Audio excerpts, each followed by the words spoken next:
আরে তুই ছেড়ে বেরিস। এই ভাই সরেন না।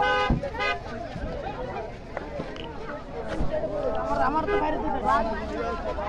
ভাই একটু গ্লাস নামান না, নামাই দেন না। আরে হালকা গ্লাস নামান না ভাইয়া। গ্লাস নামান ভাই, গ্লাস নামান না, একটু গ্লাস নামান।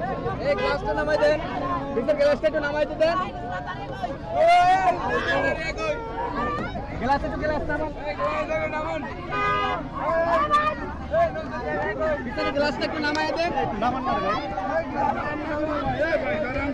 ভাই পিছনে গ্লাসটা একটু নামাই দেন। পর্যন্ত আসতে হবে এই ব্যাপারটাই তো কখনো চিন্তা করি না। এখন সন্তুষ্ট অসন্তুষ্ট এটা কি বলবো, সারা রাত ঘুমাইতে পারিনি ভাইয়া। ওর মতো একটা ইনোসেন্ট মানুষের এরকম জিনিস কখনো ফেস করতে হবে। আমি মানে ওর বাসার মানে ওর মধ্যে এমন ছুটি পাই, ও বিছানার চাদর পারে না। আমি যতক্ষণ থাকে এর মধ্যে 5 বার মানে 5 বার বিছানার চাদর সে ঝাড়ু দেয়। তো সেই মানুষটা এখানে কিভাবে আসে সারা রাত কিছু জানি না। এটা আসলে কারোর সাথেই হওয়া উচিত না। আজকে ফারিয়ার যে বিষয়টা, এটা একটা দৃষ্টান্ত হয়ে থাকবে যে একটা সিনেমার জন্য তো এটা কখনোই কারোর সাথেই হওয়া উচিত না। আর অভিনয় শিল্পীদের কাজই হচ্ছে অভিনয় করা।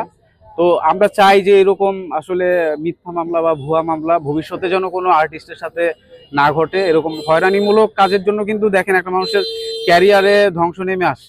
তো সেই জায়গা থেকে তো সে তো যেটা ফেস করলো, এটা তো মানে সে তো এটার জন্য এখন সাফারার। একটা যে ট্রমা যে তার ভেতর ঢুকে গেছে, এই ট্রমা থেকে বের হয়ে আসতে আসলে এখন কতটা সময় লাগবে এটা আসলে বোঝার বিষয়। বা তার যে আসলে ক্ষতিটা হলো, এই ক্ষতিটা রিকভার হতে কতদিন লাগবে এটাও মানে ভাবনার বিষয়।